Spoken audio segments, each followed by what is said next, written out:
Oh hey, I'm glad you're here. In this episode, you'll hear us talk about a lot of horror movies. However, I watched and talked about a few others. Out around the time of this recording, you can hear me talk Phantasm on the Video Confidential podcast, and also on the Schlock and Awe podcast, talking about Rob Zombie's Halloween 2 and Hellraiser 2. All three are movies I thoroughly enjoy, and it was an honor to join those talented hosts. So subscribe to those podcasts while we're on it. Please rate and review any of the podcasts you enjoy, really. I know I need to make this a habit as well. It's just so easy to listen and go on to the next episode, but a few kind words can go a long way. So please be kind and remind people you appreciate them. That's catchy. This goes for all artistic expression. Give those movies 5 stars, champion what you love, put less energy into dragging others down. We're all only trying to do our best. Right? Alright, well let's get to it. The guests are my co-host Sarah Marshall, my daughter Adeline, and actress Rebekah Kennedy. And this is VHS Presents our October Watches Spooky Special.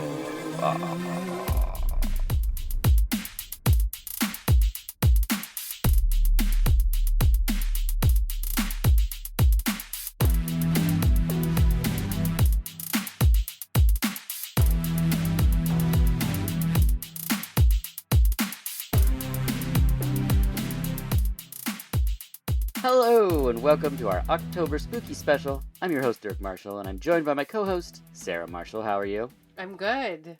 I'm here. You are. Good job. I love a spooky special. Yeah, right? This is our favorite time of the year, next to November and December. They're all good. Yeah, they're all pretty great. If you're hearing this at the time of this recording, October is almost over. So Sarah and I would like to recap some of the movies we've watched in case you'd like to squeeze them into your end of October.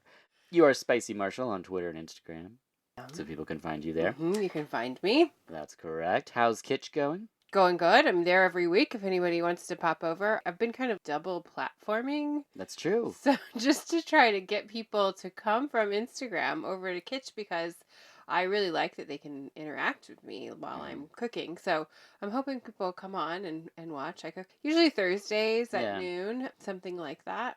So what was the last thing you did?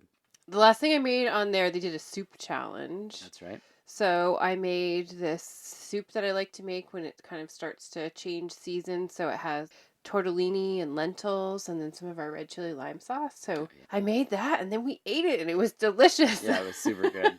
And then I made so much I shared it with my family. So my mom was just telling me how much she loved it. So that's nice. Yeah. That's fantastic. You just were at a musical with our daughter. You went and saw Dogman the musical. Did. Yeah. To the Oregon Children's Theater. It was at the Newmark building, which we used to call Portland Center Stage, but they changed the name? I don't know when that happened, but I kept thinking, I don't know what the Newmark building is. But then, when I got there, I was like, yeah, I've been going here my whole life. So it was really fun. It was the Oregon Children's Theater always does a good job putting on shows, and this was Dogman, which is a kids series, graphic novel series that our daughter really likes. So she had a great time. She laughed, she clapped, people are dancing. It was really good. It was great. That's fantastic. Mm-hmm. All right. Well, movie-wise, I watched a number of things solo, but we'll only talk about a few of those, and I'm saving my favorite one for the end of the episode. Great. And people know that, when we do this monthly movie roundup, that you pick a movie every day. Do they already know that?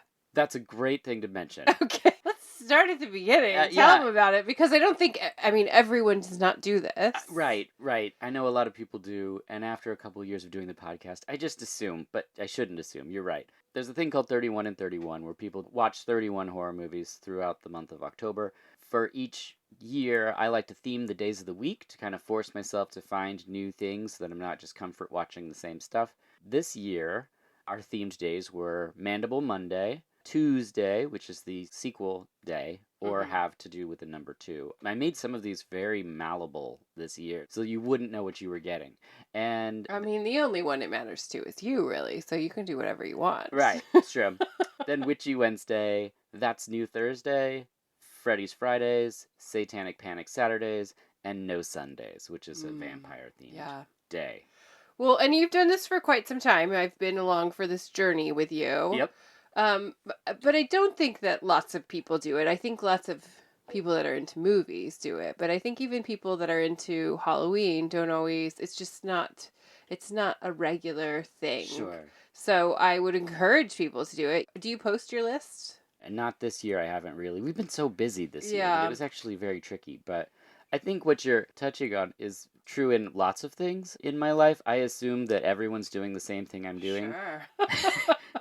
And they're not. And you kindly remind me that all the time. I mean, I'm in it with you for whatever. Sure. I'm along for the ride. And I really enjoy it. And I don't think that everyone comes up with a different theme for the week. And that's No, the part they that I don't. like the best Yeah. is we put our daughter to bed and then I'm ready to watch a movie. So it's like, what day is it? And so then, you tell me what day it is and then what movie we're watching. And so it's just always fun to see how you fit these movies into these different categories. And I have to say that I feel like this year was one of the best. Yes. One of the best. Because sometimes I get bored. Yep.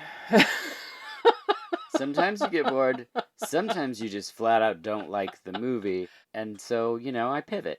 Yeah, well, I feel like this year you really got my style. Yeah. You got what I would be into. Yeah. And last year we were able to watch a lot of movies, I think, because a lot of things were still shut down and we were pretty much stuck here. So the last couple years we watched a lot. This year it's been a little harder to fit so many in, but I feel like it's been like quality over quantity. Yeah. Well, yes, that's For me. true. I did put all of these things into consideration when I was making the list. Previous years, there would be like just things I wanted to expose you to. And then once I would press play on it, I'd realize like, this is not necessary. It's like, you don't need to know what this movie is. So this year I tried to really plan things and really mess with you a little bit with that Mandible Monday. Because you said right off the bat, you're like, I'm least excited about Mandible Monday because I love things eating people. You do. But it's not really your bag. It's not. Yeah, and that's okay. So the first film that we're going to talk about was Mandible Monday, and it was, I think, quite a surprise for you. But before that, I wanted to ask you your favorite Halloween costume that you've ever worn. Ooh, that's a good one. As a child or an adult? Any. So many doozies. Yeah, you have. Abraham Lincoln was a hit. I think my favorite was Paul Bunyan. Paul Bunyan was really good. Because it was such a Pacific Northwest Do we still have a staple. picture of that? I should post it for the episode. Oh, I'm sure we can dig one up. Okay. I mean, that was before the pictures were on our phones. Yeah, so, it's a Polaroid. I think Paul Bunyan was probably my fave. Just because my beard looked really good. Yeah, it did look really good. You have a great jawline for a beard. Thank you. Yeah. Thank you. You're welcome. But I went through different phases of costumes. I think as a kid, I've talked about this before. I feel like when you're a kid and you're picking your Halloween costume, you're kind of picking out things that you maybe will become or want to be. Right. So as a child, I was like a witch, a black cat, a punk rocker. Yeah. You're all those things, yeah. Just ended up being my life. Yeah.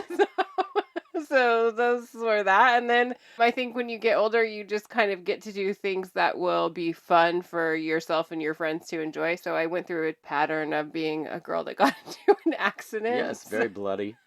So it would be like, I would wear an ice skater outfit, but be bloody. Yes. Or be like on my way to jazzercise, but with a broken arm. I'd always hunt Goodwill for all these old casts and arm braces, which now is like disgusting. Yeah. Weren't you a hot dog on a stick lady one year? Yeah, Yeah. that was a thrift store find. That was a good one. Yeah, I bought like an old vintage hot dog on a stick outfit. Yeah. And yeah, they don't even have those anymore. They just wear a polo Yeah, t-shirt. It's not cool. My favorite would probably be the year that I couldn't decide whether I wanted to be a punk rocker or a zombie. And so rather than be a punk rocker that became a zombie, we just drew a line down the middle of my face, and one side of it had crazy punk rocker makeup and styled hair, and the other side was the undead. That's just like so you. So I mean, see, that's who you are. You're living it. Yeah. Oh man. All right. Well, the first movie we're going to talk about today is Lair of the White Worm, directed by Ken Russell and starring a young Hugh Grant and Amanda Donoghue. An old skull is found, and the townspeople begin disappearing. The floor is yours, Sarah. Well, I mean, I loved this movie. I don't know how I didn't know about it. I would say if you're like, when you first put the movie on and there was like a guy digging and it's like kind of like old timey, I was like, oh, yeah, what is this? Like thinking I wasn't going to be into it. But it didn't take long, and I was super into it. I thought it was really fun. I can't believe I haven't seen it before. I would recommend watching it to all my friends. It's highly stylized, very Yeah. penisy. Oh, It's, yeah. Yeah, it's so good. So good. I mean, it's just so good. I don't want to give anything away, but the white worm is just wonderful. Yep. I'm a big fan. Yeah. Good. Mm-hmm. Yeah, this is one that I was really excited about introducing you to this year, especially on a Monday. I don't know if it was my top pick, but it definitely was one that I was pleasantly surprised by, and it was a good way to, like, start off the show. But then when I was looking it up, because I was going to say, like, I think I was looking up to see when it was made, and when I Googled the white worm, what came up is, why do I have white worms in my poop? No. Yeah. And I was like, oh no, that's like a different kind of terrifying movie. No. Also, go to a doctor. Yeah, don't Google that. Just go immediately and seek help. I don't even want to record anymore. Just sad. Our next movie is Death by Temptation, directed by and starring James Bond III and Kadeem Hardison. Tells the story of faith being questioned when faced by a succubus. What do you think of Death by Temptation? I thought it was really fun. I thought, the succubus or the vampire woman, Cynthia. Yeah. She was so great. She's wonderful, yeah. Such a good role for her to be in. She did such a great job as an actress. It was just so fun. I loved all her costumes, just everything. I thought it was really... I had never heard of this one either. Yay! And I love, like, a sexy vampire movie. Yeah. So Succubus is, like, right up your alley. It really was. It was great. And it was fun and funny, too. Yeah. It's kind of like it has these parts that are entertaining. Yeah, I totally agree. I love Death by Temptation. It's beautiful, for one thing. The Blu-ray that's out now is just like, if we'd watched this on VHS, which I did, it didn't look like this. Yeah. And so to see it as it was intended to be seen is pretty fantastic. And Kadeem Hardison is amazing. Yeah. In this. He's just like electric through the whole thing, just the way he delivers lines and moves. It's a wonderful performance. And I had taken with my brother, our daughter, to see The Comet is Coming, and so that was like this, like... Oh, it's a band. It's a band, and it's sort of jazzy. They have this saxophone player, and they have all this, like, music and lights and fog. That's just very much what the band is. And then we watched this movie right after, and there's so much good saxophone and lighting. The lighting is just so good, really, and lots of steamy, sexy jazz shots. So it was very fun to be, like, kind of feel like I was living that, but then also watching it. The Comet is Coming. Just put out a new album, I believe. Yeah, so good. Get it. All right. That brings us to Satanic Panic, directed by Chelsea Stardust, starring Haley Griffith, Ruby Modine, Anna Stocking, Aaron Murren, and Rebekah Romaine. Not Rebecca Romaine Stamos. This is a different Rebecca. Follows a delivery girl who encounters a satanic cult. What'd you think of Satanic Panic? I think it's fun. Yep. It's not really what I think of when I think of Satanic Panic. I mean, it does have a cult. Right. Well, we know Satanic Panic from the 80s. Yeah. So different for me. I was expecting something totally different than what we got. Sure. And I think it was, funny. Mm-hmm. Which I'm not really a horror comedy gal. It's true. So I think if that's your thing, I think you'll like it. Yeah. I totally agree. I heard a lot of great things about this. I think it's directed and acted really well. I wanted to list off all these actresses because I think they're all perfect in the roles. And I just kind of wanted some fun in the beginning of the Satanic Panic. And I think that's totally what it is. Yeah. It's a fun movie. And I think, back in the day when we used to see previews and I would have known what I was going into, I think I would have liked it more, but I thought that I was going to see something totally different when I heard Satanic Panic. Yeah, I think that's a great point, because sometimes I think when we go into movies and we don't know the tone we're going to get, we're not prepared for it, really. Yeah. And also, some people don't like horror comedies that much, and I kind of love them. So yeah, but if you're interested in that sort of thing, a horror comedy with great female acting. Yeah, I thought the acting was all good. Yeah. The movie looks good. It's fun. Watch it. Yeah. That's your deal. Definitely. You'll love it. Next up is Necronomicon from 1993, directed by Brian Yuzna, Christoph Gans, and Shisuke Kaneko. 3 horror stories inspired by H.P. Lovecraft. This is an anthology that's very hard to find, and I watched it by myself because there's a gag in this that I'd always seen the memes of, but I hadn't watched this whole anthology because I thought it wouldn't be very good. And unfortunately, it's great. It looks really wonderful, and I just have it on a DVD rip. But anyway, there's a gore gag in this that I think, Sarah, if you saw it, you would have nightmares because it's very The Thing-ish. Like, it's a super practical effect that's really disturbing looking when it happens, and so I didn't subject you to this one. Cool. But I absolutely loved it. I highly recommend it. I hope it gets a Blu-ray from one of the boutique labels this year. Necronomicon was definitely super fantastic. Next up is Innocent Blood from 1992, directed by John Landis, starring Anne Parlad and Robert Loggia and Anthony LaPaglia, Don Rickles, I autocorrected to Don Pickles, which is great, and Chaz Palminteri. There's a vampire and gangsters. What more do you want? Sarah, what did you think of Innocent Blood? I think that it's fun. I hadn't seen like mob boss vampires Yes. before, and I think the main vampire character, Marie, I think she is perfect for this alluring vampire role. I think she does such a good job, and I thought it was very fun. Another one I was surprised I hadn't seen because it's, hits my sexy vampire Yes. wants and needs on the head. So Yes. I loved it. I thought it was great. Yeah, it's funny because this is a John Landis film from 1992, so he'd already done, of course, American Werewolf in London. It's wild that so few people watched Innocent Blood. It just seems like, I don't know if it was poorly advertised or what. I remember the VHS box, and I remember watching it back in the day. Now watching it, it's way better than even when I was younger. I love the tone. It's got some comedic stuff, but it's way darker. I love all the acting, but I think the all-star thing for this is the cinematography, which is by Mac Allberg, which people know from Ghoulies, From Beyond, Reanimator, Space Truckers, Robot Jocks, and Arena, some of my favorite films from when I was young.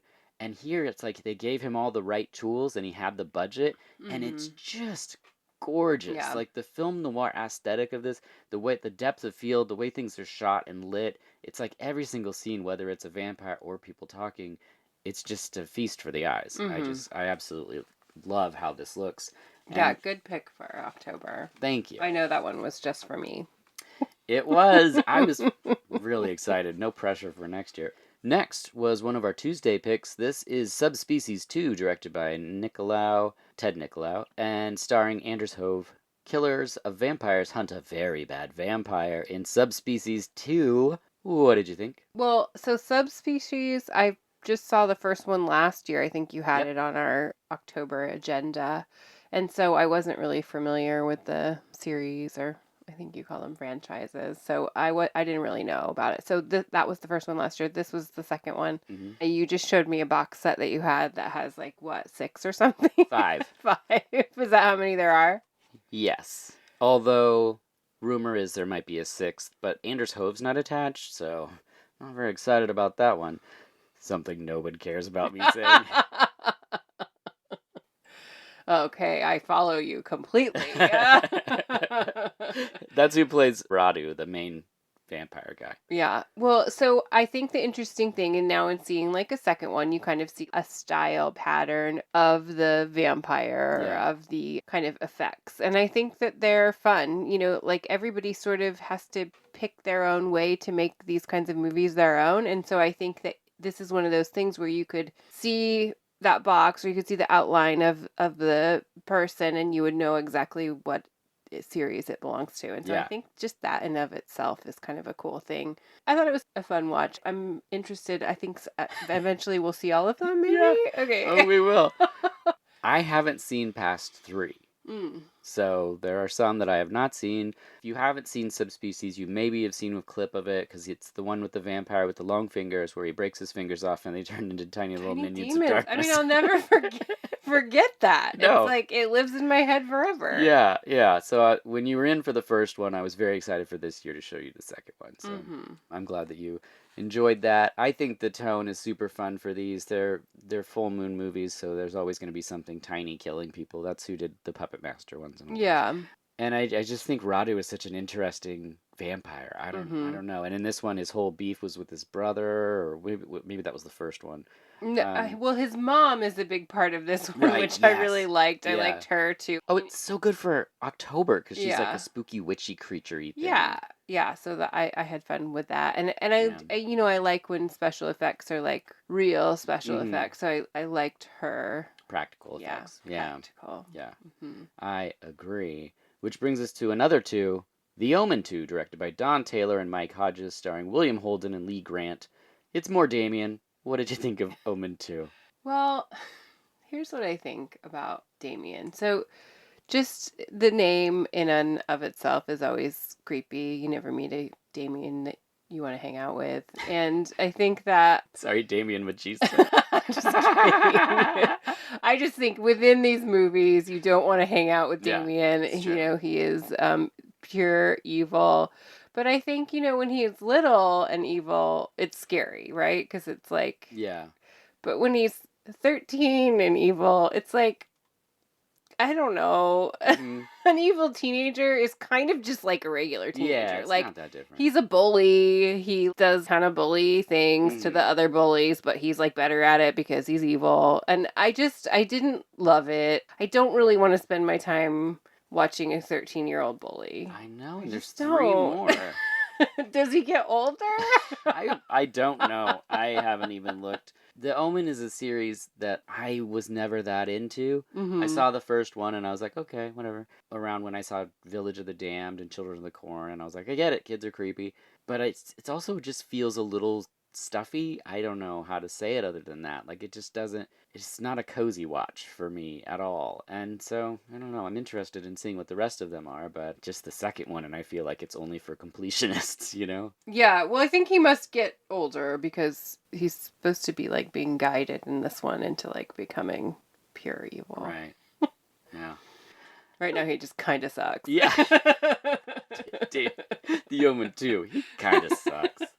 Which brings us to In Fabric, directed by Peter Strickland, starring Marianne Jean-Baptiste, Fatma Mohammed, and Gwendolyn Christie. Department store witches and a cursed dress. So fun. Yeah. Yeah, I don't know how you found this one. Yes. Because I've never heard of it. It was really good. You get to see a lot of 70s witches bush, which is fun. Pretty fun. Pretty fun. I mean, I say, if anything, just watch it for that. I mean, I think you just turned a lot of people onto In Fabric. Great. Yeah. Watch it. It's fun. You'll have a good time. I agree. I love these witches. I love the department store. I love the way they speak. I wrote a couple of things down. Oh, yeah. I wrote it on a scrap of paper somewhere. I don't have it anymore. But the way that they talk about how women think about their bodies and their clothing and, finding things that they feel like are their skin. And they are using this for evil, but I think that the things that they're saying in this roundabout way are really important. And I just love the writing in this movie. I just think all of it. The lines that they each deliver and the story arc, I just thought it was really good, really well done. Yeah, I agree. I think everything you just said is true. If you haven't seen In Fabric, definitely watch it. Even if someone said it's about a cursed dress and you think that sounds silly, Peter Strickland makes it completely work with the believable actors. In Fabric rules. Up next is Saloom from 2021, director Jean-Luc Herbaloot. Stars Yan Gale-Roger, Salaya, and Mentor Ba. 3 mercenaries take refuge in the Senegal and run afoot of some evil. This is on Shudder. It's awesome. It looks badass. I love these 3 leads. I watched this by myself. You came in at one point. Yeah, I hope we get more movies from this region. I hope these actors get tons more work. I hope that there's a prequel where they just go around being 3 awesome badasses. Saloom rules. That's great. Up next is Vesper from 2022, directed by Christina Buzeit and Bruno Samper. It's a sci-fi drama, but it has horror overtones, and so I want to encourage horror fans to check out Vesper because it has some really cool, weird effects, and there's, I don't even know what you call them, like stormtrooper-y type of dudes, but they have these skulls that are just skulls in their helmets. It's very cool looking. I highly recommend the horror fans give it a chance and support the movie Vesper, which just came out.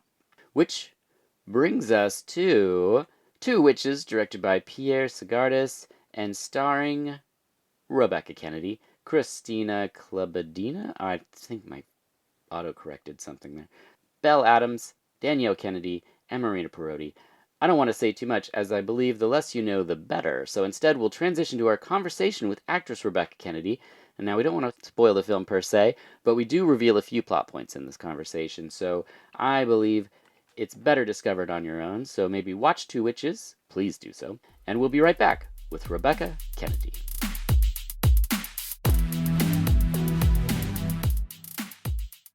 At the time of this recording, the movie Two Witches has just hit streaming platforms and has a beautiful Blu-ray from Arrow Video. To celebrate, we're joined by one of the stars of Two Witches, Rebekah Kennedy. Thank you for being here. Thank you so much for having me. I really appreciate it.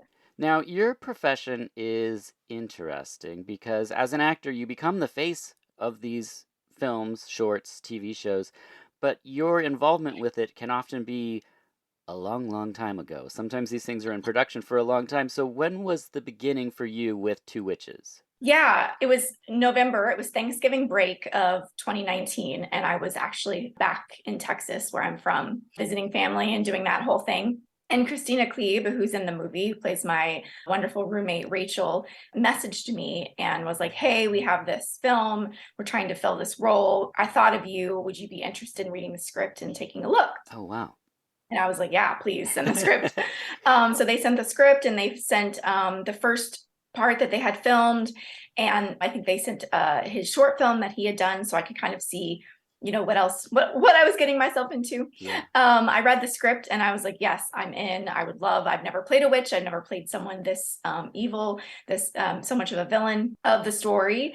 And so I told her, yeah, I would totally be interested. So she sent my stuff over to Pierre, the director, and he looked at it and we talked, and that was kind of it. And then I came back to LA and we started shooting pretty quickly after I got back. And then we got shut down because of the pandemic. We took a break, obviously, for the holidays.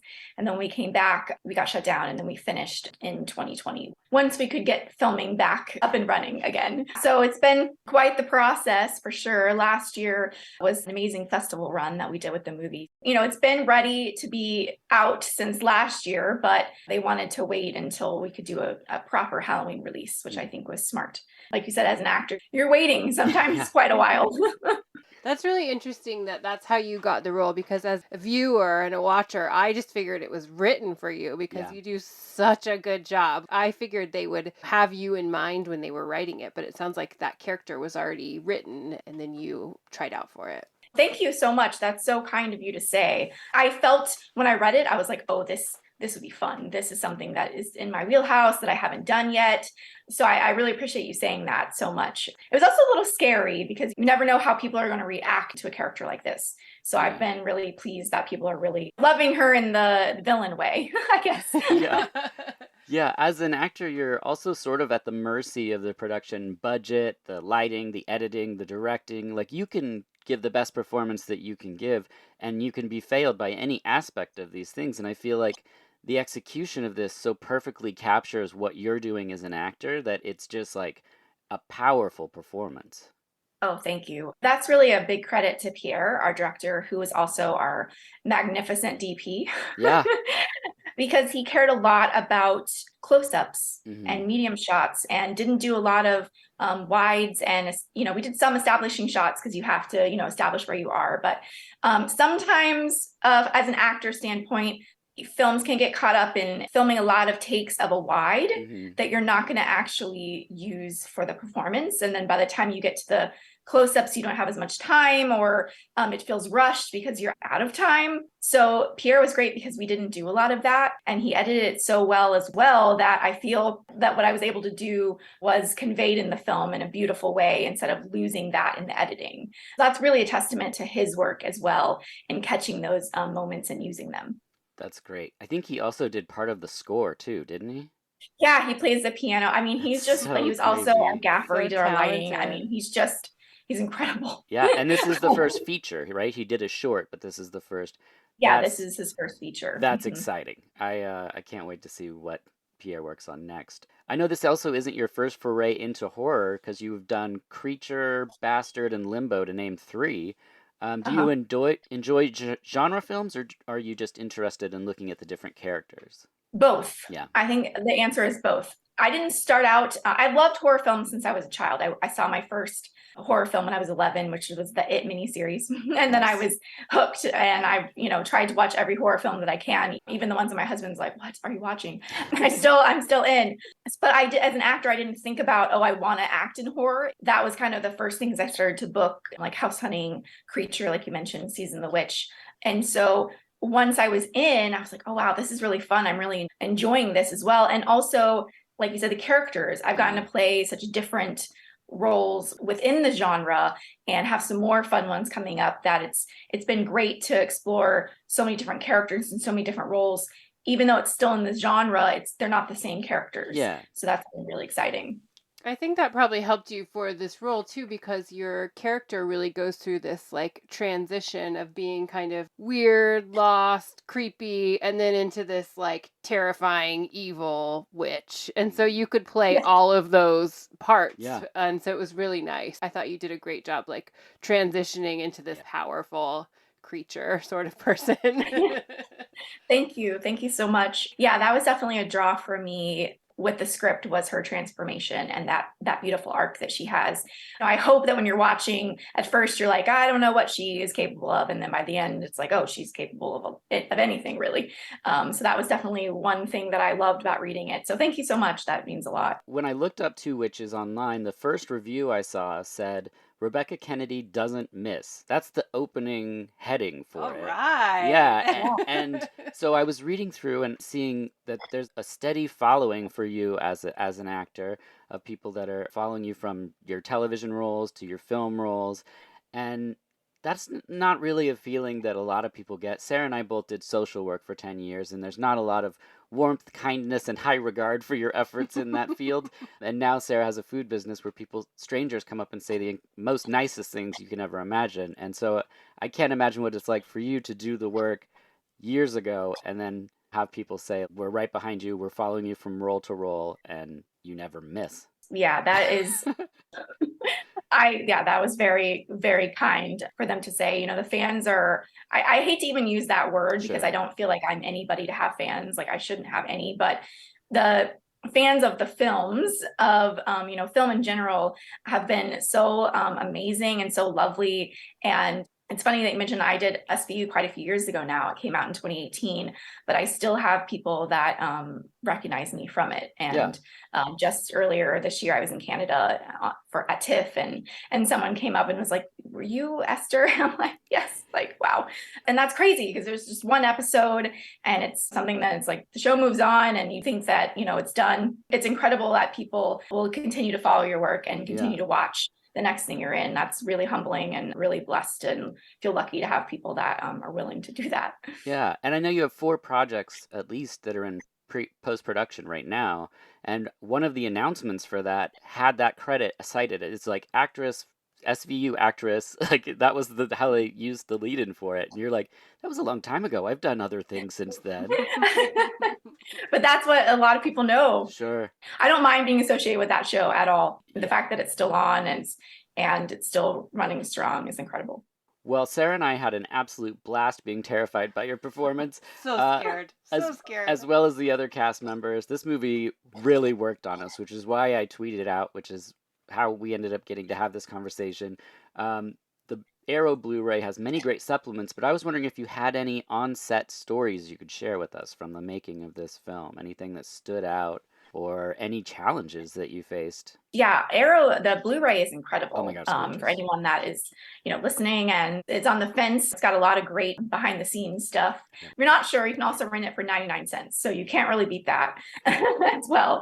As far as stories go, one of the more challenging things I think was, I mean, a lot of it was interesting because a lot of it was trusting Pierre with the faces and how far to go and what is going to work and what doesn't work. But near the end, try not to spoil things too much, Sure. But when I'm in the coven, I'm talking about, that was during the pandemic. And so a lot of the actors were older that were in the scene, and they were very concerned, as they should be, about keeping everyone safe.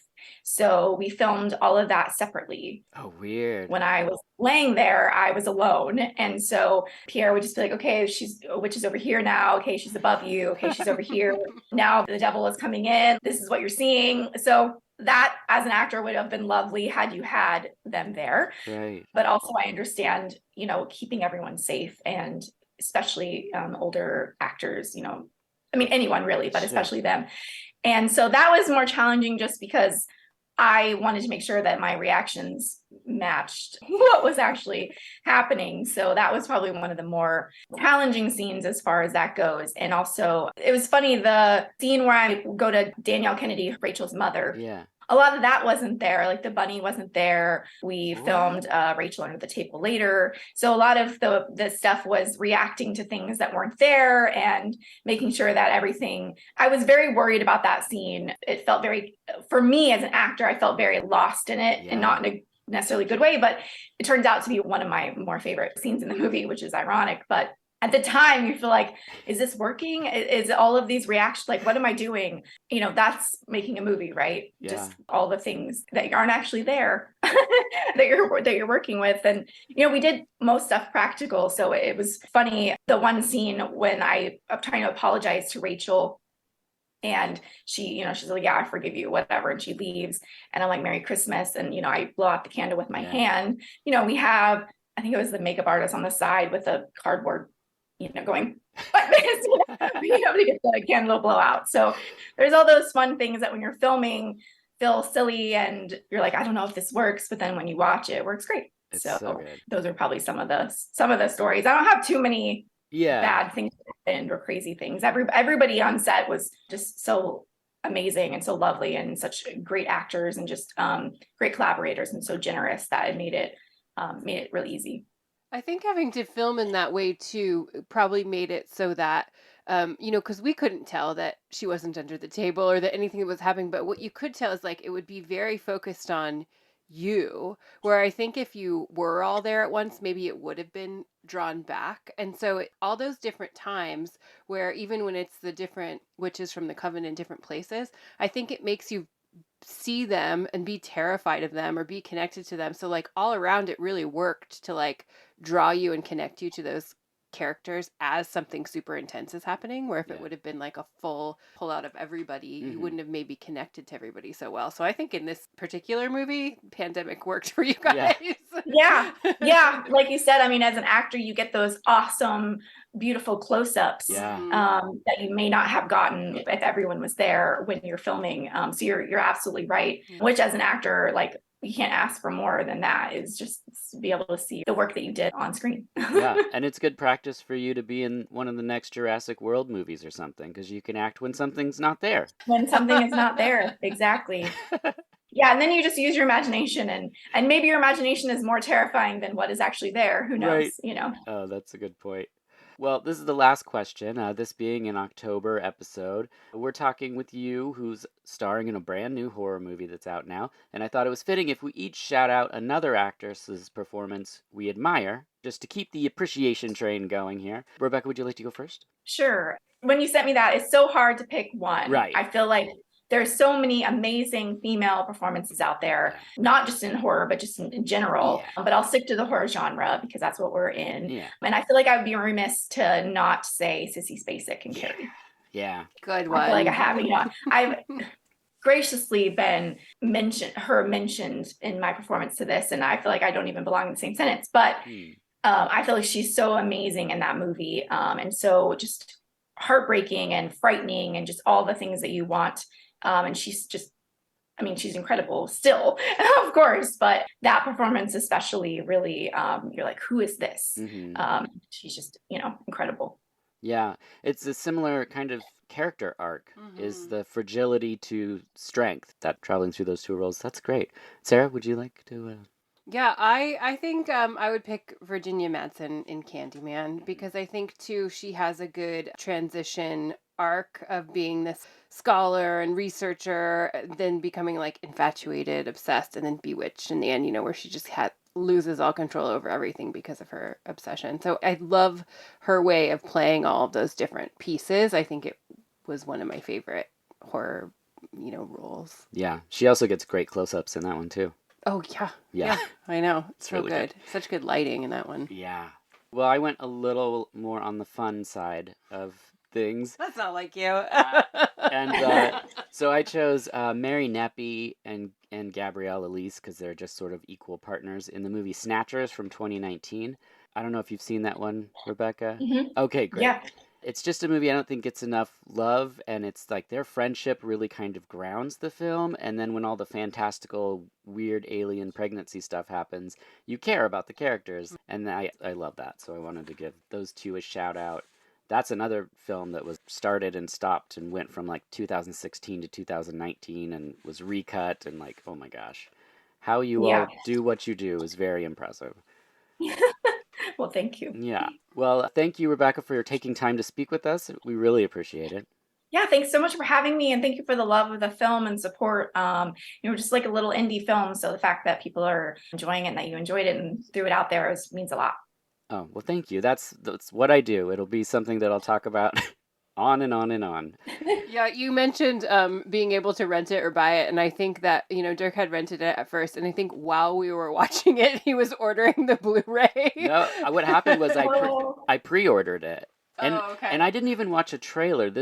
I just had a feeling like when you said it was going around, I saw the name from a festival and was like, "Oh, I'm going to definitely watch that." And Sarah and I watch witch movies every Halloween, every October. And I put it on and knew absolutely nothing. I didn't know the aesthetic or anything. Like you went into it, Rebecca, knowing what his work previously looked like because it's beautiful. Right. And I didn't know. I pressed play and instantly I was like, "Oh my gosh, this is good." And then the performances and then I mean, the whole thing. We just loved it. We kept saying nope. We refused to turn our one light out that we had on in the room because we were like too freaked out. And we watch a lot of scary movies and things, and they don't always scare us, or it's not as fun of a ride. And this movie, start to finish, was just an excellent cinematic roller coaster, if you will. Well, thank you so much. That means so much to us. Absolutely. You are Rebecca Kendry on Twitter, Becca K on Instagram. Is that correct? Yeah, back when Instagram first was a thing, Yeah. it seemed like it wasn't going to be a thing, and my name was taken. So I just picked something random because I was like, who cares about this platform at the time? Was not as big as it is obviously now. And I was like, well, now I'm in. Now I'm stuck with this name. Yeah. So a lot of people will be like, oh, I followed you. And they're like, no, you didn't. I'm like, yeah, that's me. And they're like, oh, okay. So, it is what it is. Well, people can find you on Instagram. It's still a thing, I guess. The movie is Two Witches, and it's streaming everywhere right now. But I also got to say, pick up that Blu-ray. It's gorgeous. And always, we'll be right back. And we're back. That was awesome. What a treat to have a chance to talk with Rebecca. So fun. I'm always very in awe of you and your interaction with people on Twitter and on the internet because you connect with all these people. Thank you. And you just happened to tweet about the movie and then she wanted to come chat with us, which I just thought was so cool and so fun. And I would have never been able to meet her, have a conversation with her or anything. And you made that happen, which is really cool because she was amazing. Yeah. You just put the truth out. Like, we had just watched the movie the night before and had such a fun time together. What a great ride this film is. And, I just wanted to put it out there so hopefully more people would check it out. Because like she said, it's streaming for 99 cents. I hope that gets more people to watch it, but I would have paid $6.99. But yeah, I hope that people press play. I knew a lot of people did on the Discord that I'm on with other podcasters. They checked it out, and and the fact that they pushed play and gave it a shot makes me feel good because all these people will hopefully get to do more and more work. But yeah, and then to have the opportunity to actually speak with the person, because there's weirdos out there. So anytime an actor is willing to have a Zoom conversation with you, like that isn't lost on me. Because you have to get the person's email and all this other stuff, and it's just like, well, what am I opening myself up to? But I'm glad that she took a risk on us and gave us a little peek into the process of making Two Witches. Yeah, it was so cool. And I think, sometimes people think that to be able to talk about films, they have to be critical of them or talk about anything that's wrong. And I think that because you don't do that, that's not who you are as a person, and you just want people to engage in cinema and watch movies and collect movies and, honor these actors and these filmmakers. And I think because of that, people are willing to give their time to you because they're like, oh yeah, thanks for realizing, like, we made this movie together. And maybe a lot of people aren't talking about it yet, but you are, and you want other people to see it. And I think in this situation, you got to be like the hype man for this movie, which I think is really cool. And I think it's really one of the reasons that she would come talk to us. So good job, Dirk. Yeah. It was very fun. I hope so. It's also one of those films, she's done other work. She's been in high-profile TV shows, but there's sometimes you see an actor's performance. I just got goosebumps thinking about this. And it's so perfectly acted and captured in that film that you just go, I know this person's name forever, and I'm going to continue to watch whatever this actor does. And I love those things because you can always draw back to it. I remember I saw them in this. Even though I've seen other films that she was in, it's like, this is the one where it was just like, perfect. Yes. I got it. So Agreed. Anyway, Two Witches definitely going to be in my top 10 movies of the year when I do a list in December. Yeah, and sometimes on our Halloween viewing, we'll sneak in some faves, and I hope that this one makes it back in. Oh, for sure. With how much fun it was, we're definitely watching it. Screaming. I wouldn't turn the lights out. Yeah. Yeah. Oh, my gosh. I had such a good time. Something that was maybe not a good time is Head of the Family, directed by Charles Band. A man blackmails the mutant leader of a cold-blooded family to kill his lover's husband. Not a fan for yourself. Well, I mean, I watched it and I was fine with it. You're the one that turned it off because I wasn't, like, overjoyed by it. But it wasn't my thing, and I was very tired. Yeah. So here's what happened, people. So a couple years ago, there was a movie called Nightmare Sisters, and I put it on, and Sarah said very politely, have you seen this before? Which is a nice way of saying, I don't like this. And, it's a very indie, very, very rough movie. Not like this, but the acting is not exactly professional. And this film maybe has some similar performances that I think hits you in the same way. And we can't pick the things that are not our thing, you know? And so I was like, okay, but stick with it. I'm always willing to hang on. Sure. And then it got to the part where you meet the head of the family, which is, this isn't a spoiler, it's on the poster and the Blu-ray. It's a giant head. Which I didn't know. In a wheelchair with little arms. I didn't know that's where we were headed. He's the head of the family. And I was like, and you're like, no. And I was like, well, it's just this for the rest of the movie. So we switched to something else because there's no reason to subject you to anything. You've got the visual gag of what this character is. But if anyone likes that full moon feel, some of the more, I don't want to say amateur acting, but less polished maybe performances, or maybe it's the fact that they're just so stylized. It's just a lot. But I would say go ahead, give it a shot. But it wasn't Sarah's favorite. Next is Phenomena, directed by Dario Argento, 1985, Italian supernatural movie where Jennifer Connelly can mind meld with bugs. The soundtrack rules. It's got Goblin, Iron Maiden, and Andy Sexgang on there. Sarah, how did you enjoy Phenomena? Well, I mean, you can't not like it just because the music is so good. And it's so fun. Goblin forever. Yeah, Goblin forever. It feels like Argento's doing like mini music videos with this movie that he's just loosely tied into. I was excited to show you this one. One, because Jennifer Connelly, Labyrinth, we all love her from that. And what's the Ass to Ass movie? Requiem for a Dream. But she's frowning. I was hoping this might be your favorite Italian horror film, being that you're not a huge Italian horror film fan. Yeah, I mean, I think solely based on the music, the soundtrack. Yeah. I mean, I guess you liked Murder Rock fine. Yeah, I don't not like Italian horror. Yeah, right. I think old Suspiria was the one that you were just like, this isn't winning for me. And I'm like, well, this was like the one that everyone loved. This was everyone's love child. Yeah. Oh, man. Speaking of something everyone loves, we then watched Halloween Ends by director David Gordon Green. It's another ending for Laurie Strode. What did you think of Halloween Ends? I mean, I'm glad I watched it. So now I think have we seen all of them? Have we seen all the Yeah. Halloweens? Yeah. So I feel like it's just one of those things. I will stick with it. I love Jamie Lee Curtis. I think she's great. Once I heard somebody say that it was supposed to be a comedy, Yeah. it made more sense to me. But I didn't really think it was scary. I didn't feel scared I didn't either. by it. I want people to watch it and see what they think. But, you know, when I think of Halloween movies, I think there's always something really creepy or scary. And I just didn't really get that from this one. Yeah. I, in talking about this, would like to talk about a candy that I used to love called Tartan Tinies. And what happened with Tartan Tinies is that eventually the company made them candy-coated Tartan Tinies, which I did not like. So you would think, well, Dirk, your original Tartan Tinies are still there. No, these new Tartan Tinies erased the old Tartan Tinies. I can't get the old Tartan Tinies anymore.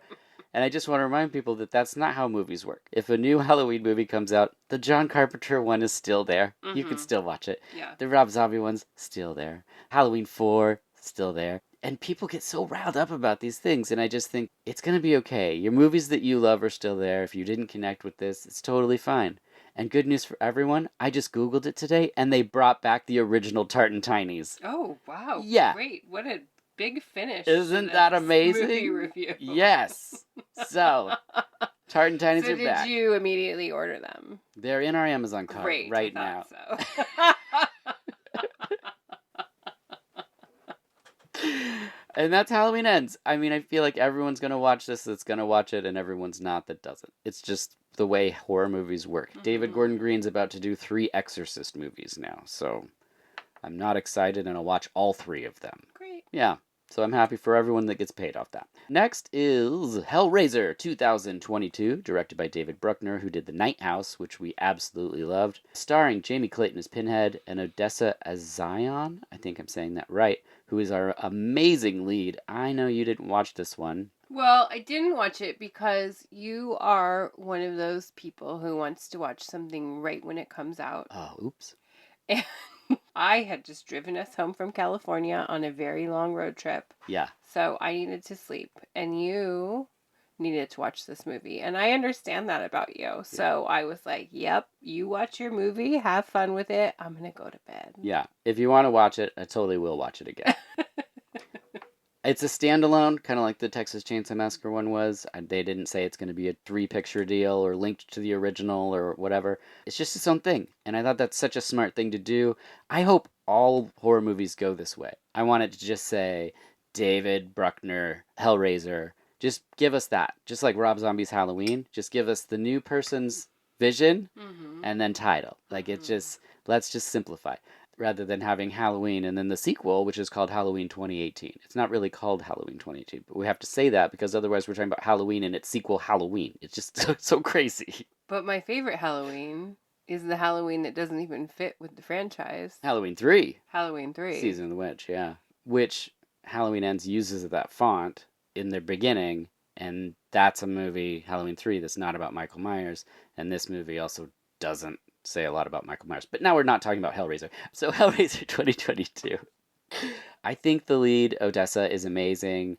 I love the new look of the Cenobites, I think is really fun. I enjoy a fresh take. If you're into watching Hellraiser stuff, you could do far worse than this. I say, if you're curious, give it a shot, because they do some cool stuff. The lament configuration stuff is all fascinating. So I say go for it. I hope it means we get more.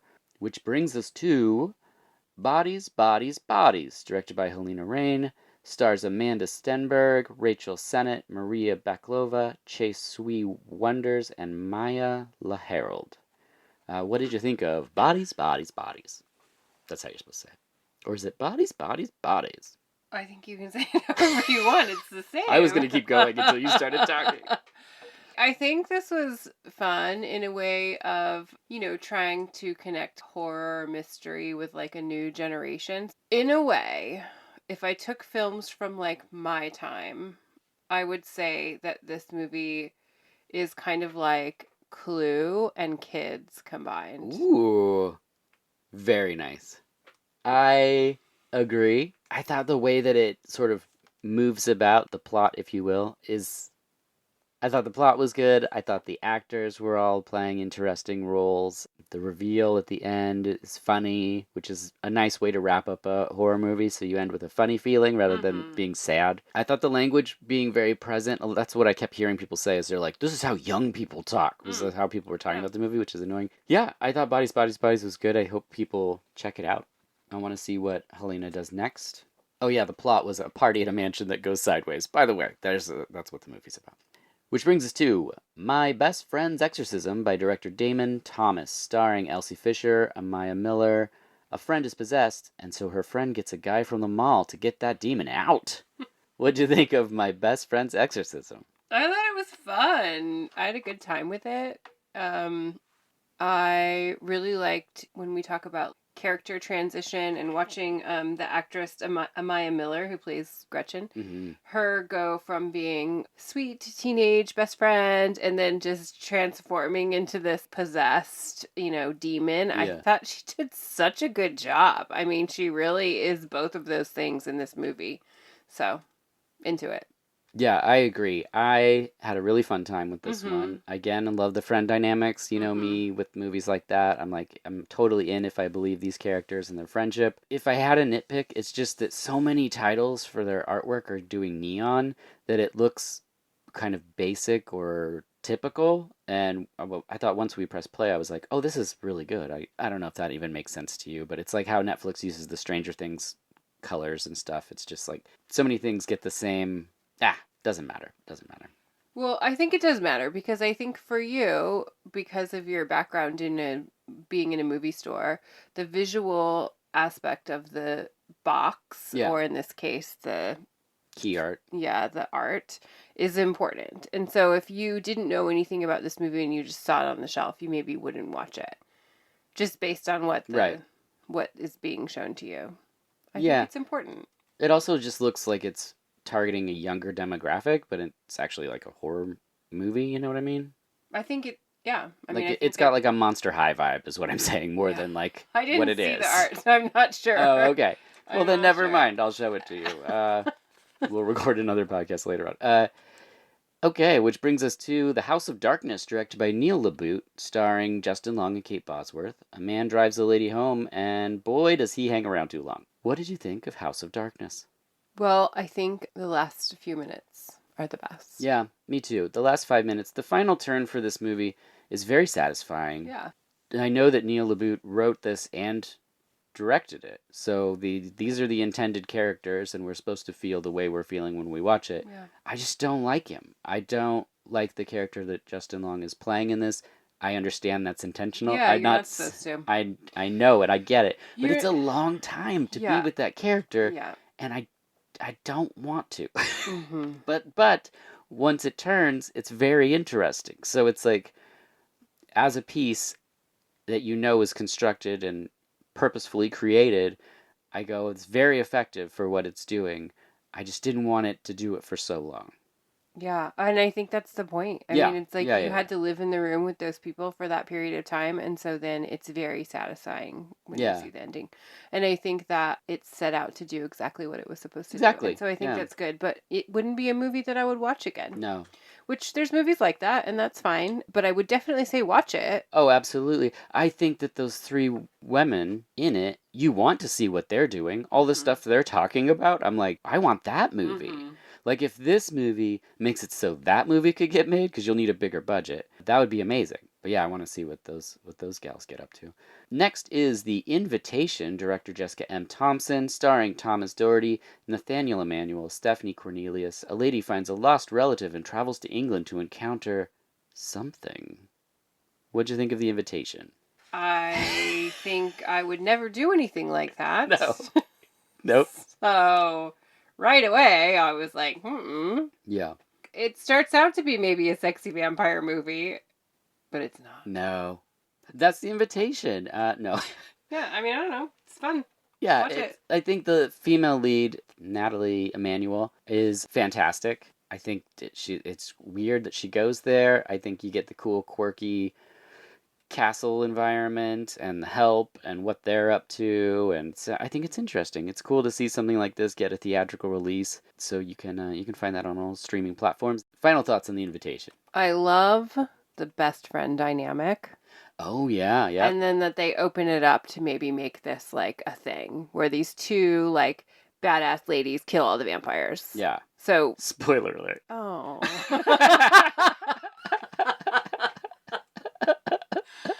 I'm not good about talking about It's movies fine. and not telling It's people fine. what happens. It's fun. Which brings us to Chill Factor from 1989, directed by Christopher Webster, the producer of Hellraiser 1 and 2 and Heathers, a snowmobile movie with demons. Sarah, what'd you think of Chill Factor? Loved it. Yes. I grew up on Mount Hood, so immediately just with the snowmobiles and the ski suits and, Yep. I just was like, stopped everything I was doing to watch it. Yep. I think that it was fun. Yeah. Good find. I agree. I have never been on a snowmobile. This is the episode where we've passed the 100 mark, but I finally got to admit to not being on a snowmobile. Not many people have. Right. And you told me how loud they were. Yeah. And then when we're watching this, even the soundtrack is drowned out by the sound of the snowmobiles. It's so strange. This is exactly the type of movie I would have had the promo tape of and watched hundreds of times. The score is bonkers. The lines are incredibly wild, and it's great for a group. This Arrow Video Blu-ray made the movie look beautiful. I mean, it just looks incredible. Some people say it's like Evil Dead in ski suits. It's not that. It's not that crazy and bonkers and silly. I think the actors are being very serious in their intentions, and it's just really fun. Chill Factor from 1989. Can't recommend it enough. Lastly, we're going to discuss Significant Other, directed by Dan Burke and Robert Olson, starring Micah Monroe, Jake Lacey. It's the sinister events that plague a couple in the woods in the Pacific Northwest. Sarah, what'd you think of Significant Other?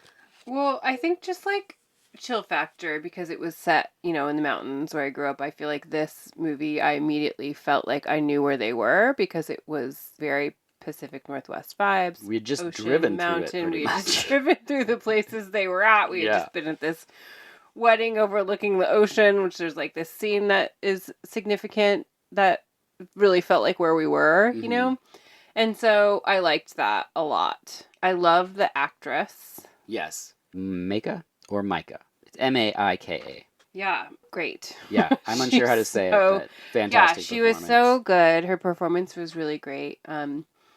And yeah, I had fun with this one. I was into it. It was a fun watch. Yeah, it moves. It's got a great pace. Keeps you kind of guessing with its twists and its turns. Very satisfying kills in this. I highly recommend Significant Other. And my favorite solo watch was The Cat from 1992, aka 1,000-Year-Old Cat, directed by Lam Nai Kai. His last film, I believe. Of course, he directed The Seventh Curse and Story of Ricky, two of my favorites. I hadn't been able to find a copy until this year, so I was so excited to put it on. It's an adaptation of the novel Old Cat by Ni Kuang. A cat from outer space teams up with a young alien girl and her knight, along with an adventure novelist named Wisely, to fight a murderous alien that possesses people. Like all his other movies, or those last two I mentioned, it's gooey, it's gross, highly entertaining, extremely hard to find, so hopefully that gets released this year. That is The Cat from 1992. There you have it, Sarah. We have watched some things. So many things. And I want to thank you for putting together this great collection of things for me to watch. I know that every year can't be an October title track that is made just for me, but I really feel like this one was. So Awesome. I was into it. I just want to thank you for it. I think that you should post the movie so everyone else can watch them. It doesn't have to be October. They could watch them in November. Yeah, that's true. That's a good point. I will try to do that. Cool. Our last segment is our annual Halloween check-in with our daughter, Adeline. We're back, and I'm joined by Adeline Marshall. Thank you for being here. Hello.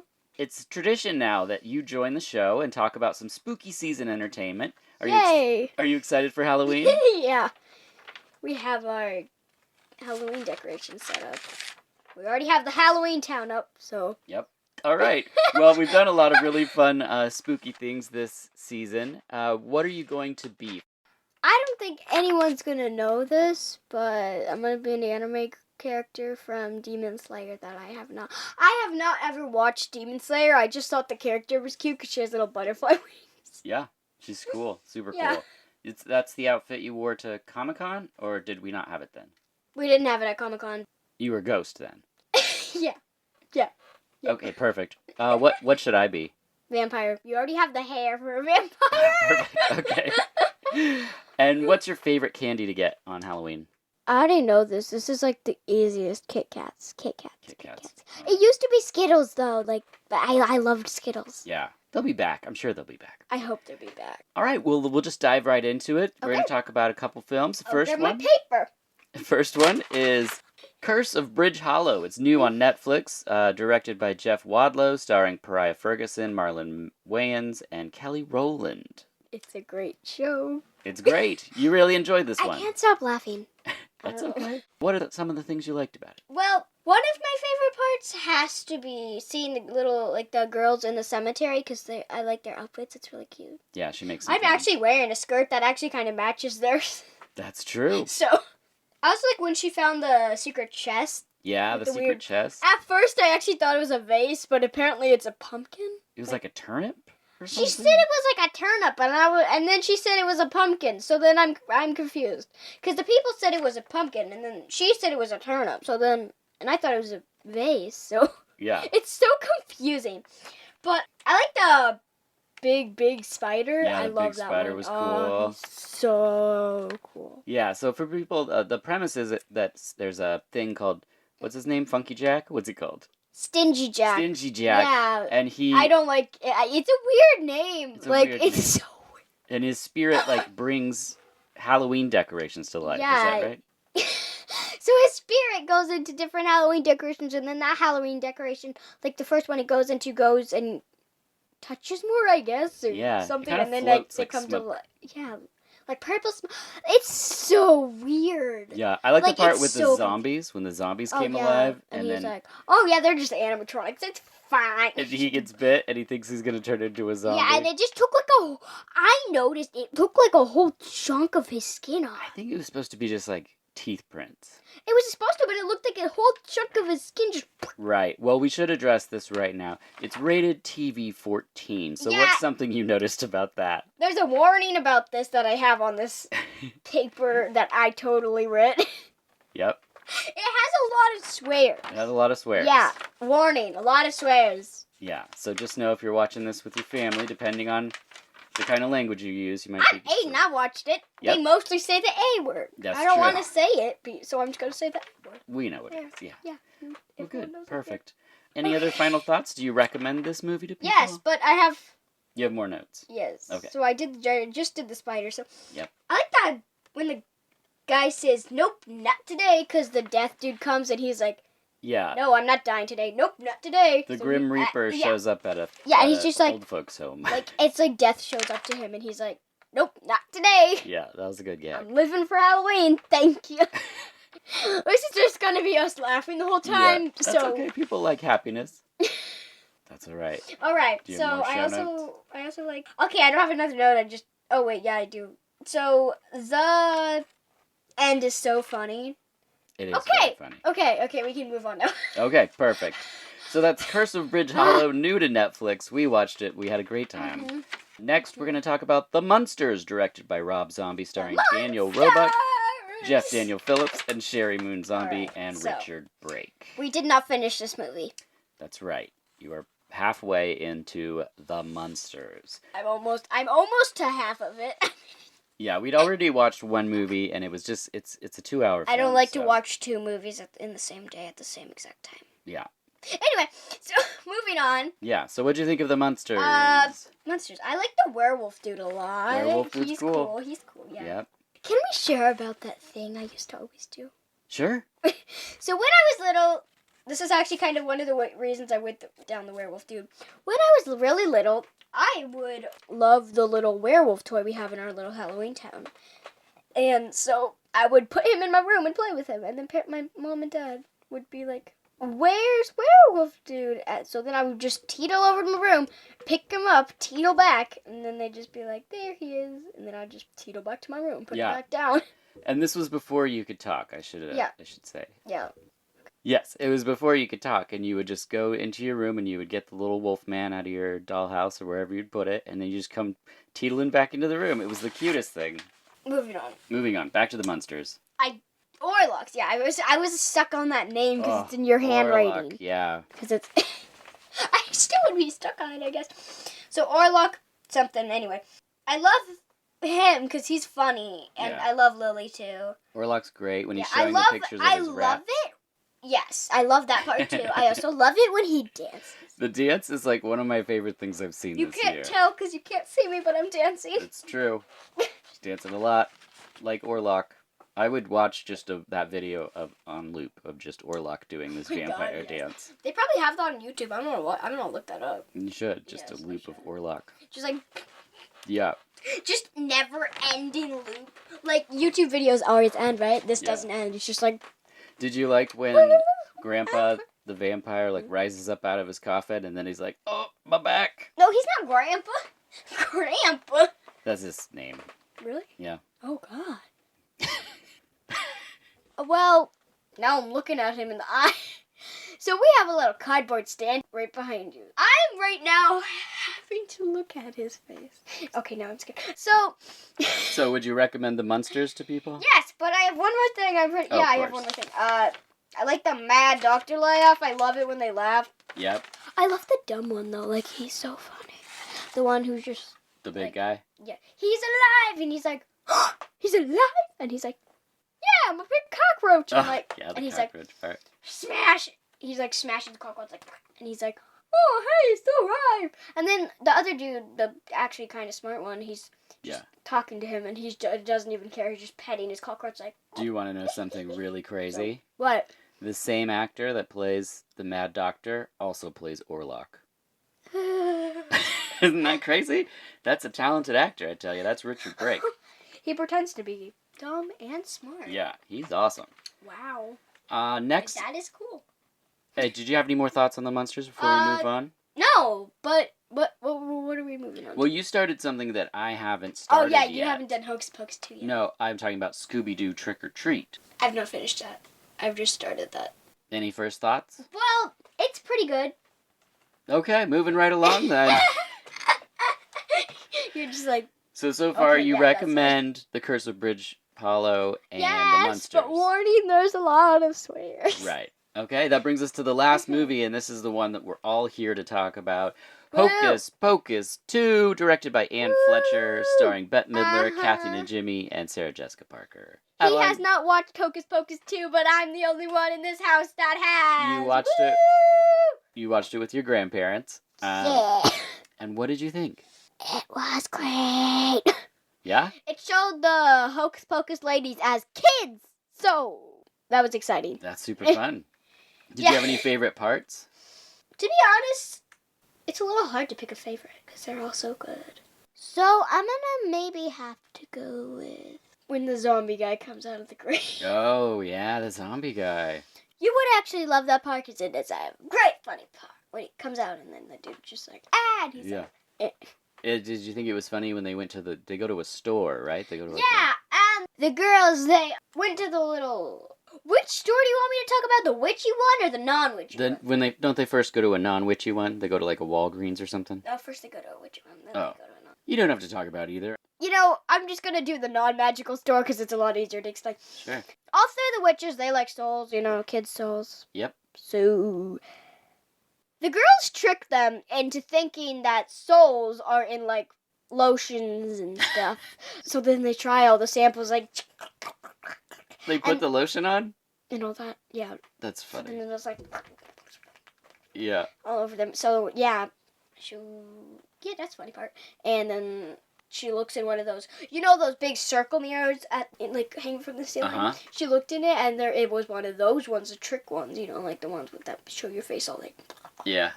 So she looked in one of those, and she was like, Well, that's great. "Oh my god!" So that's funny. Okay, so yeah, that's a funny part. And then she was like, she asked the employee, "How many souls are in this?" And he's like, "None."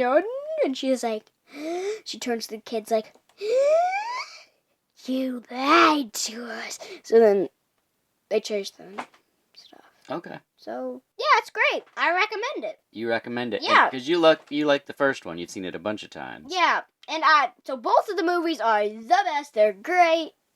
Well, there you have it. That's Adeline's spooky recommendations. And soon he'll watch it. That's Probably, right. hopefully. Yep, I will. Well, Adeline, thank you so much for returning to talk about movies. Woo! Will you come back on again? Yes. All right. Until next time, I I'm will Dirk always Marshall. come back on. And this has been VHS talking spooky movies. And laughing. Happy holidays, everybody.